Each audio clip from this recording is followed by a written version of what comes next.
Here's a book I came across called TRANSANTIQUITY, Cross-Dressing and Transgender Dynamics in the Ancient World.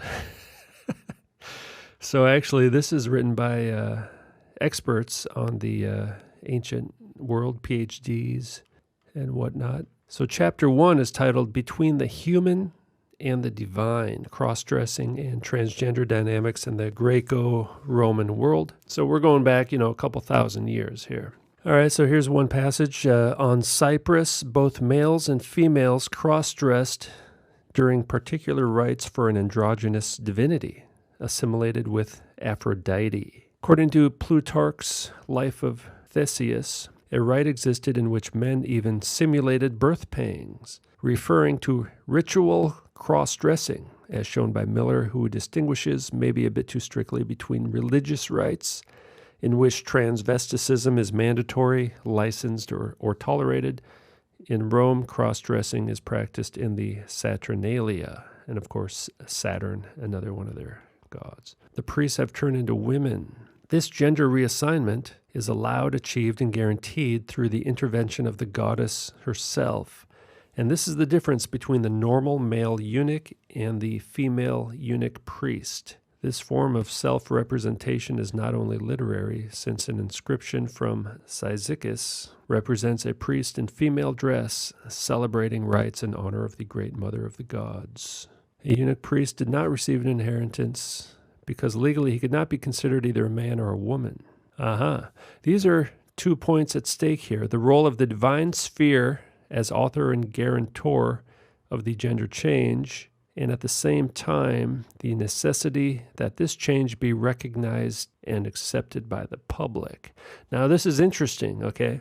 That's what's going on now, okay? So these people have this religion that continues today in the elite, that androgyny brings about divine transformation, and they actually become godlike in their mind, and they communicate with the gods, these small g gods, who they worship as divine beings. And androgyny is kind of their gateway, their portal to connect with these gods. And they've been doing this in secret, although it's been hidden in plain sight. If you just look closely, you can tell that they're all a bunch of androgynes. But they realize that the public will not accept them as they truly are.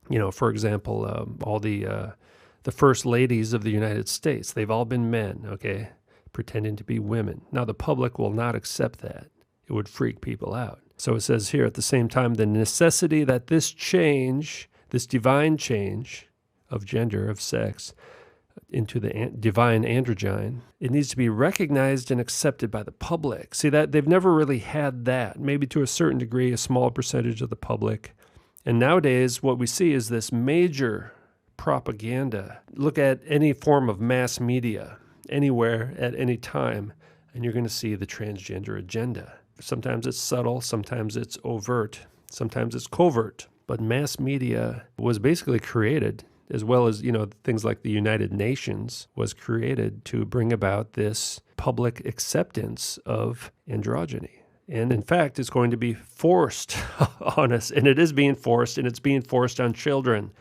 All right, think about vaccines. All right, vaccines are forced on children, right? And they say, well, it's to, cure disease, prevent disease, whatnot. Instead of vaccines to prevent some kind of disease, children will be given hormones of the opposite sex and or puberty blockers to prevent them from being one sex or the other. Become eunuchs and attend to female chores, live as women, and are called in the same way. The Greeks suggest that they are considered to have been rendered so by the gods. Transition is therefore only possible for divine beings who can change the gender of animals and humans, the eunuch priests add us, as well as their own.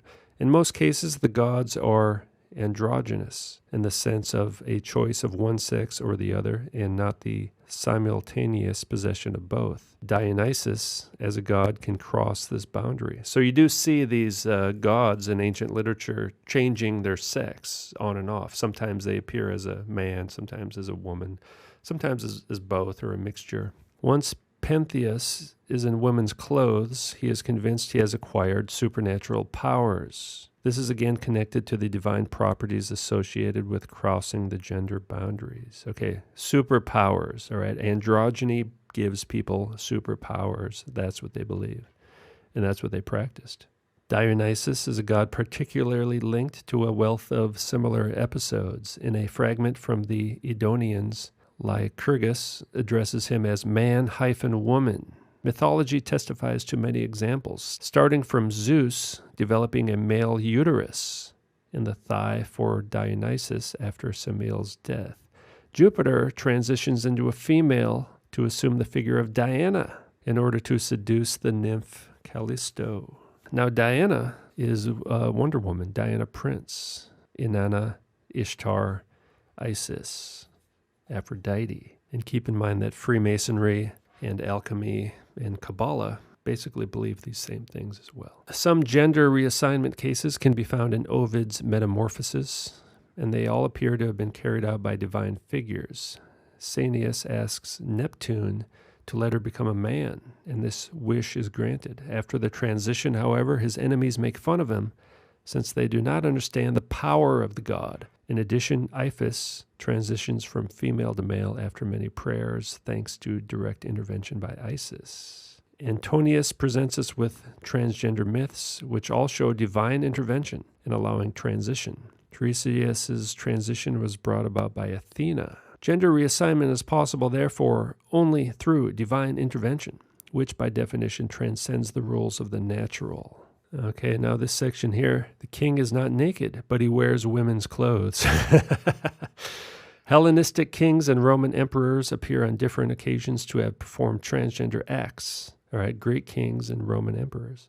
According to the perspective outlined above, these performances had the function of claiming for themselves a divine nature or a particular connection with the divine sphere. Okay, so that's why Freemasons always cross-dress, and at the very least, they have transgendered wives, right? And many of them may be FTMs as well. The first known example is Alexander the Great. Ephippus wrote that the king often dressed up as a divinity, in particular to perform the roles of Ammon, Hermes, Heracles, and Artemis. After him, the Hellenistic world is full of examples of kings performing in drag as goddesses. Ptolemy, Lagos appearing on coins as Athena, Demetrius presenting himself as Athena and as Apollo, and Ptolemy IV portrayed as Aphrodite. Cleopatra VII, sometimes represented with masculine traits or directly as a man. Julius Caesar, whose adoption of typical forms of Hellenistic kingship in self-representation should not be doubted. It is well known that Caesar was often defined with female names. According to Curio, he was a man for all women and a woman for all men. While this was a very common occurrence for important politicians, it is not unusual for Caesar to show no trace of being bothered by such jokes. On the contrary, when called a woman by a senator, he compared himself to Semiramis and the Amazons. Again, Wonder Woman ambassador for the United Nations. Okay, a transgendered goddess. Such jokes could have implied in the frame of Hellenistic kingship that he had the ability to change gender. Sex is probably the better word there, by the way, but this must be interpreted next to Caesar's ambition to change nature, and thus as a descendant of Venus. Caligula, frequently cross-dressed, developed into gender transition and divine identification. Caligula indeed performed as Venus, as well as other deities, following Alexander's model.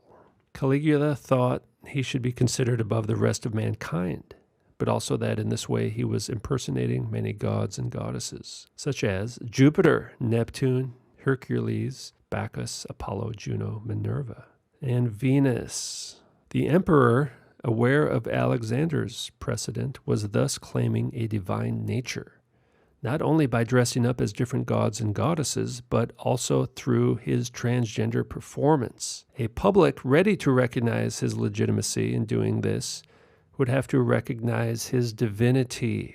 This legitimacy was not recognized on account of senatorial opposition, presumably, and definitely not by Suetonius, who, as mentioned, presents this alongside simple discursive offensive and depicts the entire performance as ridiculous. So again, they believe they're gods, but the people don't always accept them as gods. Nero was apparently married twice to men. Once to Pythagoras. These guys are a bunch of alchemists, right? Kabbalists. Babylonian mysticism, okay, fused into Greek philosophy. Commodus, who claimed divine nature also by performing as Hercules Romanus, would appear in the arena dressed as an Amazon, and indeed he also assumed the name Amazonius for his official titulature. In other performances, he played Hercules dressed in female clothes, or more simply, cross-dressed in full public view. Elagabalus, unsuccessfully trying to construct legitimacy for the cult of Baal, in which he was priest, performed frequently as a woman and wanted to be called Bassiana. The ancient mentality considered a transgender performance as a possible form of imperial self-representation as a divine figure. The emperor could change his own gender or that of other people. Gallienus is presented in a transgender way, and therefore as a divine figure. This one right here, it's got the beard, but he's got these feminine symbols. Gallienus was placing himself astride a shifting boundary that was seen as fluid and not necessarily determined, the better to embody his being in contact with the supernatural force that had helped bring victory and peace to the endangered East. Gallienus does not represent the goddess on the coins, but himself as the goddess. Contact with the supernatural force is once again the claim to a divine nature, which allows the complete control of gender and sex, and therefore enables a transgender self-representation, even directly in divine forms, as had already happened with Alexander the Great and Caligula.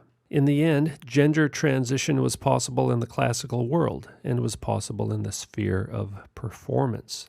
What enabled such performances to be made public and accorded certain individuals with legitimacy to cross boundaries was a divine nature, or a deep, close contact with the divine sphere. Transitioning is possible for deities, or is enacted by deities. Transgender enactment in the classical world was thus a way of claiming superhuman powers and capacities in the public domain. But whenever the public at whom the performance was aimed did not recognize such superhuman qualities, the transition would fail, and the boundary crosser would appear as a rather ridiculous figure, falling back into the derogatory transgender discourse. Contrary to our modern Western perspective, therefore, over the sphere of the conventional and normative human, there was a space for the superhuman, transgender sphere of the divine. All right, so that's what's going on. That's what the world leaders are doing. It's the same thing they were doing back then. They just have better surgeons now, more advanced makeup, and we have this mass media technology that can deliver their images and their influence all over the world. They want to transcend the material world and become a divine androgyne.